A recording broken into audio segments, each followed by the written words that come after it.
Sabi ni Governor Gwen, hindi, kung magtatrabaho ako, hindi ako alis dito sa Kapitolyo. Ano ba't ako sususpindihin? Whatever the motivations may be, I will not be perturbed. I will continue to serve the Cebuanos in the best possible way that I can.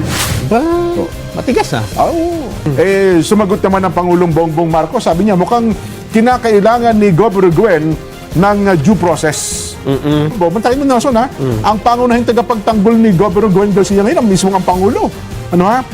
Nabuhayan si Governor Gwen sapagkat naniniwala daw po ang Pangulong Bongbong Marcos na dapat bigyan ng due process. Anong sabi ng ombudsman? Pwede ba yun?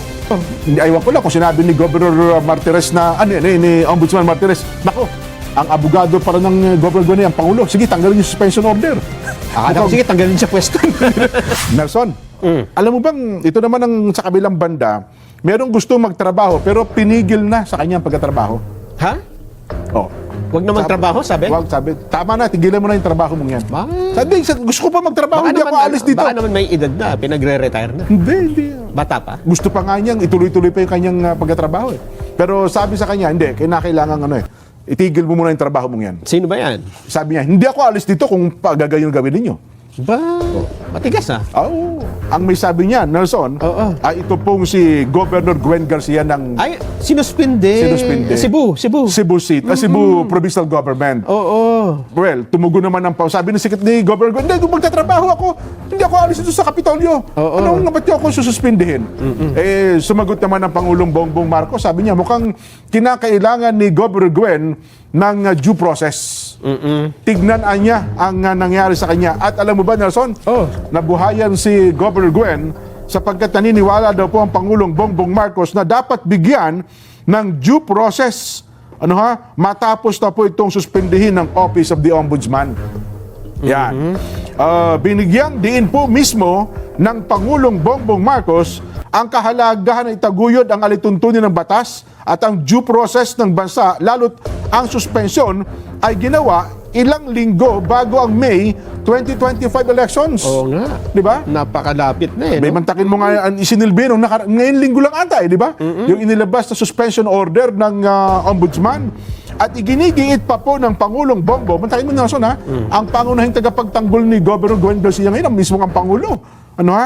Iginiit po ng Pangulong Bongbong na si Governor Garcia ay nagsilbi sa Cebu Province na may strength and consistency. Nakita mo, para mamutawi yan sa bibig ng Pangulo. Strength and consistency. Kaya, iginigiit pa po niya, sabi niya sa statement ng Pangulo, until all legal questions surrounding this suspension are resolved, she deserves to be treated fairly and with the respect owed to her office. Nelson? Anong sabi ng ombudsman? Pwede ba yun? Yun lang nga. Iurong na ombudsman yung suspension. Sapagkat ang pangunahing tagapagtanggol ni Governor Gwen ang Pangulo. Ayaw ko lang kung sinabi ni Governor Martires na, ni Ombudsman Martires, nako, ang abogado para ng Governor Gwen ang Pangulo. Sige, tanggalin yung suspension order. Sige, tanggalin siya pwesto. Mukhang wala namang gayon sapagkat ayon po sa Ombudsman, isinilbi kay Governor Garcia ang suspension order nito lamang pong Lunes April 28 14 na araw bago ang May 12 midterm elections. Si Garcia pala ngayon, Nelson, ay tumatakbo sa kanyang ikatlong termino bilang gobernador po ng Cebu. Last termer dapat. Yes! Naku po. At batay po, isa pala nagngangalang Moses Del Parine.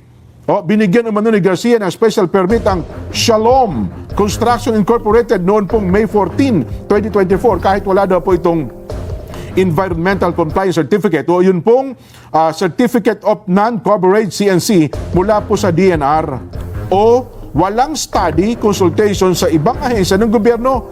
Isa daw po ang Cebu, Nelson, ha? Huwag niyong kalilimutan.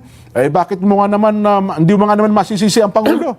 Alam ba kung bakit? Bakit naman? Sapagkat ang Cebu Province ay meron pong bilang ng mga rehistradong botante ng 3.4 million. Ang laki naman pala.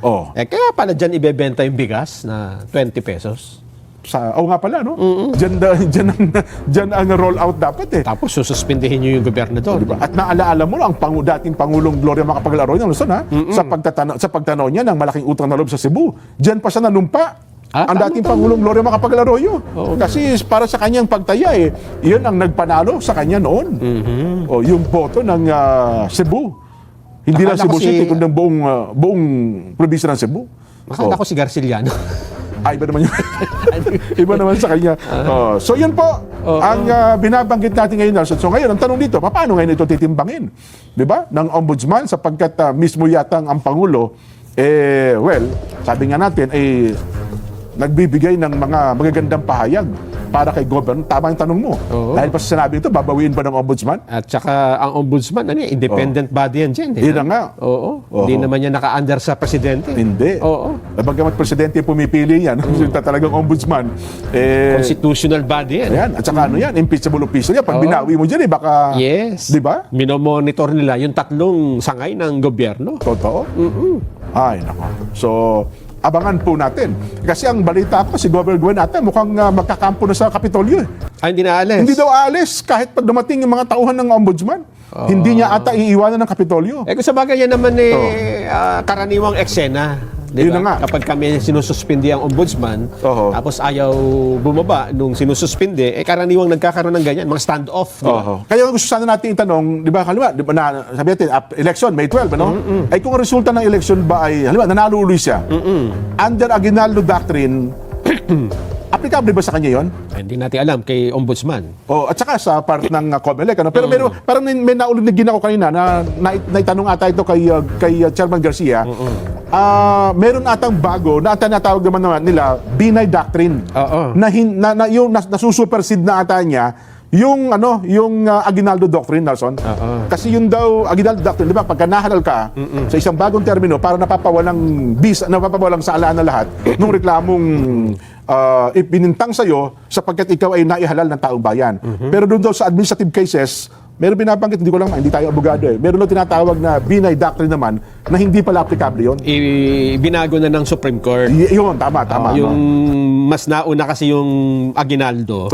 Pero Oo. nung ginamit na ito ni Binay, Ay hindi ata lumusot yun. Binay Jr. to Yung kay Junjun ba yan? Kay Junjun. Kay Junjun. 2015. Ayun, Naging tama. final yung desisyon, April 2016. Ayun. Sabi ng Supreme Court ay inconsistent ito sa principle that public office is a public trust. Ayun. And the constitutional mandate of accountability for public officers at all times. Yun na. Tama Inabandon na ng Supreme Court yung doktrina na yun. yung Aguinaldo Doctrine. At ngayon umiral na yung Binay Rule.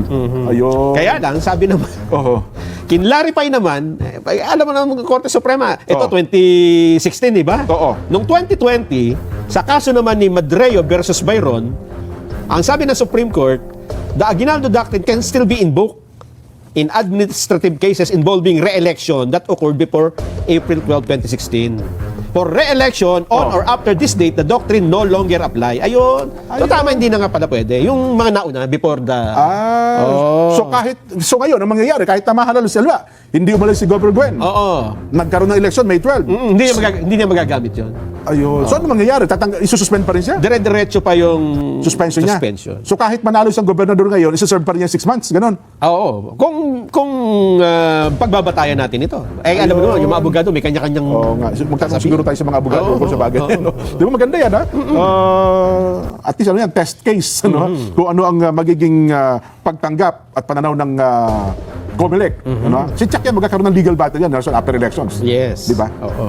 Ngayon muna yung yung problema muna niya ngayon ang yung 20 pesos na bigas? yung suspension. Ayun, yun muna yung kanyang... sabi niya, at iwan ko lang kung talaga maninindigan siya kasi hanggang araw daw ng eleksyon, hindi siya aalis, magkakampo sa Kapitolyo. Kasi yung kanyang termino hanggang June 30 pa. Yun na nga, hanggang June 30. Naku.